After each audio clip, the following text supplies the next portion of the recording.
अस्सलाम वालेकुम। जी स्टूडेंट्स, क्या हाल चाल है? ठीक है आपके? अच्छा, आज हम लोग चैप्टर नंबर 14 का एक काफ़ी इंपॉर्टेंट लॉन्ग क्वेश्चन, जैसे 13 में हमने 2 लॉन्ग क्वेश्चन किए थे कैपेसिटर्स के पैरेलल एंड सीरीज कम्बिनेशन। आज बिल्कुल वही है, चंद एक चीज़ें चेंज होंगी। तो आज हमारे पास चैप्टर नंबर 14 में है कम्बिनेशन ऑफ रेजिस्टर्स। रेजिस्टर्स के किस तरह से कम्बिनेशन होते हैं। तो अगर हम लोग बात करें कि कम्बिनेशन, जब हम लोग रेजिस्टर को ज्वाइन करते हैं आपस में, तो वो हमारे पास 2 कम्बिनेशंस बनते हैं। हमारे पास कितने बनते हैं? 2 कम्बिनेशन बनते हैं, जिसमें हम लोग रेजिस्टर्स को जोड़कर उनकी इक्वल्स रेजिस्टेंस को फाइंड आउट किया जाता है। रेजिस्टर एक इंस्ट्रूमेंट होता है which is used to oppose the flow of electric current. जो इलेक्ट्रिक करंट या करंट के फ्लो को रोकने की कोशिश करता है, वो रेजिस्टर्स कहलाते हैं। और रेजिस्टेंस क्या होता है? ओपोजिशन जो फेस करता है, जो इलेक्ट्रिक करंट जो फ्लो करता है, वो एक ओपोजिशन फ्लो के दौरान एक ओपोजिशन फेस करता है, वो रेजिस्टेंस कहलाती है। हमारी किताब के अंदर इसकी डेफिनेशन है, शॉर्ट क्वेश्चन के हवाले से काफी इंपॉर्टेंट है, मतलब पेपर में आ सकती है। और साथ में उसका यूनिट आ जाता है रेजिस्टेंस के, उसके बाद हमारे पास आ जाता है उसका सिंबॉलिक फॉर्म आ जाती है आर, जिसे हम लोगों ने ओम्स में भी पढ़ा था। तो आज हमारे पास कम्बिनेशन है, 2 तरह से हम लोग रेजिस्टर्स को जोड़ सकते हैं। एक सीरीज कम्बिनेशन ऑफ रेजिस्टर्स है और एक हमारे पास है जी parallel combination of resistor. Series combination में हम लोग साइड टू साइड क्या करते हैं, रेजिस्टर्स को आपस में जोड़ लेते हैं। पहले रेजिस्टर को कनेक्ट के इसमें सिंगल वायर हम लोग इस्तेमाल करते हैं, और ये देखिए 3 रेजिस्टर्स को हम लोग इस तरह से जोड़ लेंगे। इसी तरह पैरेलल कम्बिनेशन में क्या होता है, हम लोग रेजिस्टर्स को 3 डिफरेंट वायर के साथ कनेक्ट करते हैं, उन तीनों वायर्स को हम लोग इकट्ठा कर देते हैं, तो वो हमारे पास क्या बन जाता है, parallel combination of the resistor. दोनों पे मैंने सिंबॉलिक डायग्राम आपके सामने प्रेजेंट कर दी। आज हम लोग ये दोनों टॉपिक्स पढ़ते हैं, देखते हैं कि इसमें हमारे पास क्या चीज समझ में आती है। सबसे पहले आ जाता है सीरीज कम्बिनेशन ऑफ रेजिस्टर्स। हम लोग कंसीडर कर रहे हैं, जैसे किताब के अंदर 3 रेजिस्टर्स का इस्तेमाल किया है, तो दैट्स व्हाई हम लोग यहाँ पर भी 3 रेजिस्टर्स का ही इस्तेमाल करेंगे। पहले रेजिस्टर्स को हम लोग कंसीडर कर रहे हैं, उसकी R1 है रेजिस्टेंस, सेकंड की R2 है और थर्ड की हमारे पास R3 है। 3 हमारे पास रेजिस्टर, तीनों के रेजिस्टेंस हमारे पास R1, R2 और R3 इस तरह से हम लोगों ने नोट कर ली। इसी तरह हमारे पास जो पहले पॉइंट तक जो पोटेंशियल डिफरेंस होगा उसे V1 का नाम देंगे, दूसरे का V2 का नाम दे देंगे और तीसरे का V3 का नाम दे देंगे। ठीक हो गया जी। जैसे ही हम लोग इसके अंदर से बैटरी, यहाँ पर स्विच है, हम लोग उसे ऑन करते हैं, तो इसके अंदर से करंट फ्लो करना शुरू कर देता है। इसके अंदर से क्या फ्लो करना शुरू कर देता है? करंट। अभी मैंने कहा opposition to flow of current. Current की बात कर रहे हैं, मतलब इलेक्ट्रिकल करंट की बात कर रहे हैं, चार्जेस की बात कर रहे हैं। तो जैसे इसके अंदर से फ्लो करते हैं, तो हम लोग देखते हैं यहाँ से करंट बहना शुरू करता है और यहाँ से R1 में जाता है, फिर R2 में जाता है और फिर R3 में, एंड सो ऑन। इस तरह से हमारे पास एक सर्किट कंप्लीट हो जाता है। तो यहाँ पर 2 चीजें हमारे पास सबसे पहले आ गई। सबसे पहले थी पोटेंशियल डिफरेंस।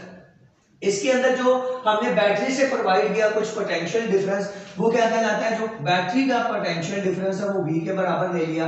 वो किसके बराबर है? तो वो V1 plus V2 plus V3।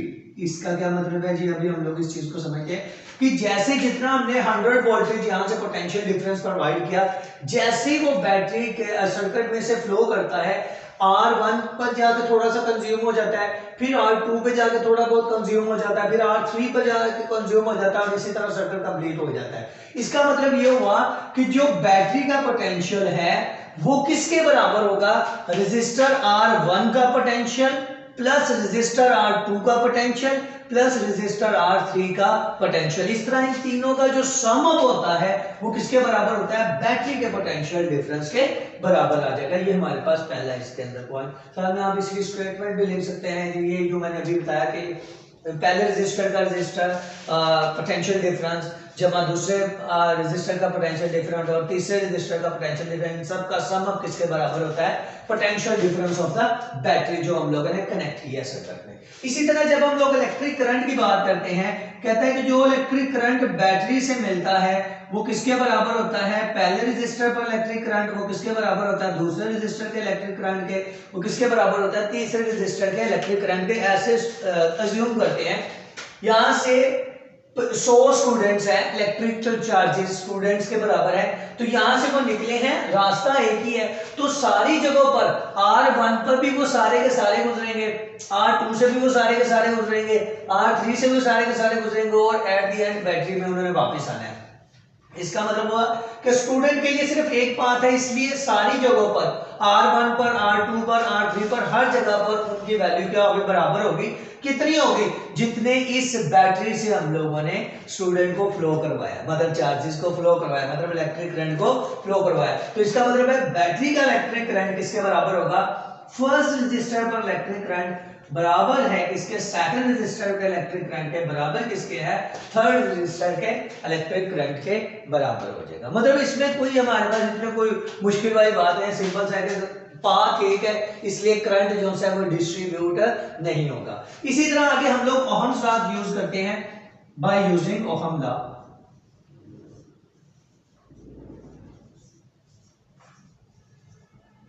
जी बेटा, हम लोग ओहम लॉ का यूज करते हैं, तो ओहम लॉ में हमारे पास किसके बराबर था? V is equal to I R.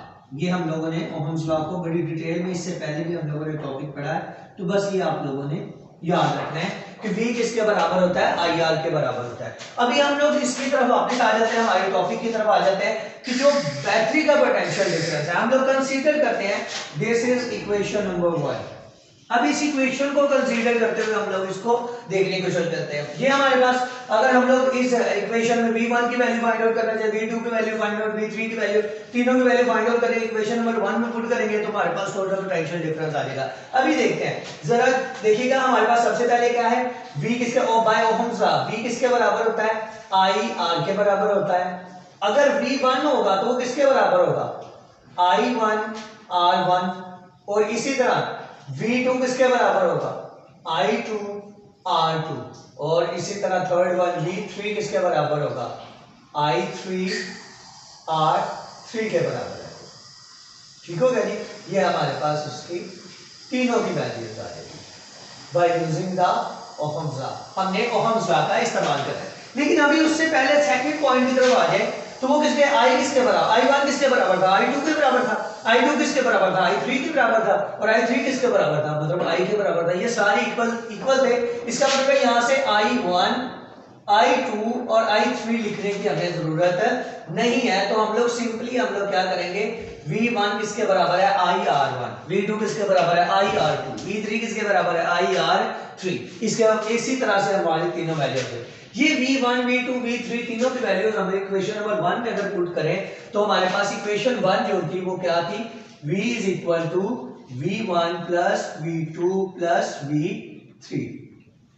ये हमारे पास इक्वेशन नंबर 1 थी। इसके अंदर हमारे पास ये सारी वैल्यूज को हम लोग क्या कर देते हैं? पुट कर देते हैं, तो V किसके बराबर आ जाएगा? ये आ गया हमारे पास कैपिटल V। V1 की जगह पर आ जाएगा IR1 प्लस V2 की जगह आ जाएगा IR2 प्लस IR3। ये तीनों इस तरह से वैल्यूज आ जाएंगे। अब जरा देखिएगा यहाँ पर क्या चीज कॉमन आ रही है। अगर देखें तो I यहाँ पर हमारे पास क्या आ रहा है? कॉमन आ रहा है, तो I को कॉमन ले लेंगे तो V किसके बराबर आ जाएगा? V बराबर आ जाएगा I into R1 plus R2 plus R3। ये हमारे पास अभी 1 मिनट के लिए कंसीडर करते हैं। I इधर मल्टीप्लाई कर रहा है, या दूसरा तरीका जैसे ये हमारे पास फॉर्मूला लिखा है by using the Ohm's law as we know that, जैसा कि हम लोग जानते हैं, यहाँ पर हम लोग लिख लेते हैं V is equal to I R के बराबर होता है। V is equal to I R equivalence के बराबर होता है। हम लोग R इक्विवेलेंस के बराबर लिख देना टोटल रेजिस्टेंस, चलिए नहीं लिखते हम लोग पहले। V किसके बराबर है? By using V is equal to I R. तो इस V की जगह ये वाली वैल्यू पुट कर दें तो हमारे पास किसके बराबर आ जाएगा? I R is equal to I multiply R1 plus R2 plus R3। ये आई इधर मल्टीप्लाई करा उधर जाके डिवाइड हो जाएगा, मींस दैट आई से कैंसिल हो जाएगा। तो हमारे पास हम लोग इसे लिख सकते हैं R is equal to R1 plus R2 plus R3। इन सब का कॉम्बिनेशन किसके बराबर है? R के बराबर है, और इस R को हम लोग लिख देते हैं R इक्विवेलेंस, यानी कि resistance of the equivalence resistance of all the resistors. जितने भी रेजिस्टर्स हैं उन सब की कंबाइंड जो रेजिस्टेंस होती है वो इक्विवेलेंट रेजिस्टेंस के बराबर होती है। ये तो था हमारे पास 3 रेजिस्टर्स। अगर बेटा जी n रेजिस्टर्स हो तो हमारे पास क्या हो जाएगा, R इक्विवेलेंस किसके बराबर हो जाएगा, सिंपल R1 जैसे आप लोगों ने पहले कैपेसिटर के केस में किया था, plus R2 plus R3 plus so on plus Rn। तो ये हमारे पास क्या निकलेगी, equal resistance of n resistors. n resistors की इक्वल रेजिस्टेंस को फाइंड आउट करने के लिए हम लोग ये तरीकेकार इस्तेमाल करते हैं। Very simple.